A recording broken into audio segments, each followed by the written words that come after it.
Welcome to the Unitarian Universalist Congregation of Fairfax. We hope you enjoy this sermon from a recent Sunday worship service. Psychologist and author Frances Ward Weller writes, "The work of the mature person is to carry grief in one hand and gratitude in the other, and to be stretched large by them. How much sorrow can I hold? That's how much gratitude I can give. If I carry only grief, I'll bend towards cynicism and despair." In times of threat, fear, anger, frustration, and grieving, all those challenging and adverse states of being, there can be a natural tendency to pull inward, like the closing of shutters when your house is going through a storm. Perfectly understandable, especially for the introverts in town.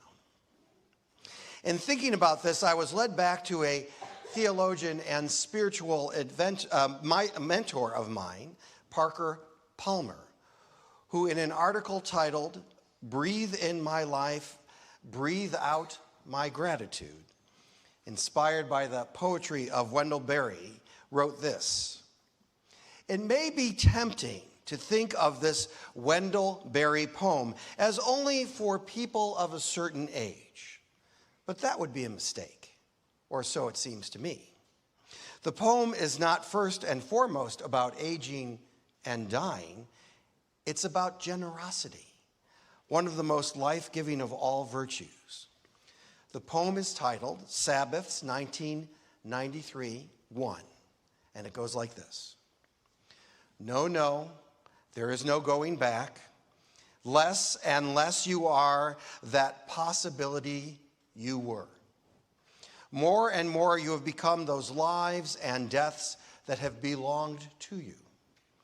You've become a sort of grave containing much more that was and is no more in time, beloved then, now, and always. And so you've become actually sort of a tree standing over a grave. Now more than ever, you can be generous towards each day that comes, young, to disappear forever, and yet remain unaging in the mind. Every day you have less reason not to give yourself away." Then Palmer says, generosity does not require material abundance. When I think back on the many people who have been so generous towards me, I never think of money or things. Instead, I think of the way they gave me their presence, their confidence, their affirmation, support, and blessing. All gifts of self that any of us can give. And where does generosity come from, he asks? Perhaps from another life-giving virtue, the one called gratitude. When I take the time to breathe in my life and breathe out my gratitude for the gifts that I've been given, only one question arises: how can I keep these gifts alive? And he says, I know only one answer. Become a giver yourself and pass your gifts along, and do it extravagantly. How can I keep these gifts alive? The gifts for which I am forever filled with abundant gratitude. The gifts from every teacher who nurtured me when I was struggling. Every mentor who shared their wisdom. Every partner who showed me love in abundance. Every friend who took my hand in friendship. For this is, and so much more, I have had to ask, how can I be a giver of myself? Pass along my gifts and do it as extravagantly as possible. Think about that in the context of all those adverse states of being that I mentioned earlier, as well as adding the plain mental, physical, emotional, and spiritual exhaustion that so many of us have felt to various degrees. And instead of going in Instead of closing the shutters, instead of, frankly, pulling the covers over our heads and trying to navigate the next 4 years or more from the dark and cold of our bedrooms, what would it be to keep a spirit of gratitude, not only alive, but thriving through whatever times we face ahead, by abundantly sharing our gifts with each other, with our community, and with this world? Doesn't this then become a time not dictated to us by outside forces, but a time of mutual support, collective brainstorming that breeds creativity, innovation, and life-giving forces for good? Now, believe me, I get that some of us are about to travel to Thanksgiving, where there could easily be the sound of just chewing around the dinner table, as families avoid any topics that cause acid reflux. The holidays are indeed complicated. But I can't help but think, when forces are actively trying to silence, intimidate, or just plain thrust a wedge between us, this kind of practice of gratitude and giving is both good for our souls and good for the world. So here we are, entering into a holiday season in a time of future events unknown, and for some of us, hard to even watch. And believe me, I'm not suggesting that you start doom scrolling or spending your time watching endless amounts of cable news. Please don't do that. But I am inviting you not to keep your head in the sand. We all need the gifts that each of us has to share, no matter the circumstances.